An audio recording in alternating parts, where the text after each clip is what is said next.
السلام علیکم ورحمۃ اللہ وبرکاتہ۔ اللہ تبارک و تعالیٰ کا فرمان ہے وَلَا تَسْتَوِي الْحَسَنَةُ وَلَا السَّيِّئَةُ ادْفَعْ بِالَّتِي هِيَ أَحْسَنُ فَإِذَا الَّذِي بَيْنَكَ وَبَيْنَهُ عَدَاوَةٌ كَأَنَّهُ وَلِيٌّ حَمِيمٌ، کہ اچھائی اور برائی، نیکی اور بدی دونوں برابر نہیں ہو سکتے، اس لیے برائی کو اچھائی کے ذریعے ختم کرو، دور کرو،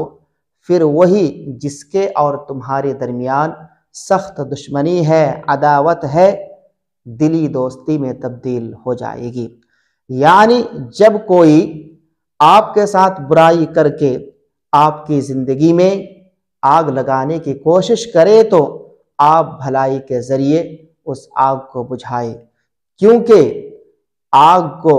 کبھی بھی آگ کے ذریعے ختم نہیں کیا جا سکتا۔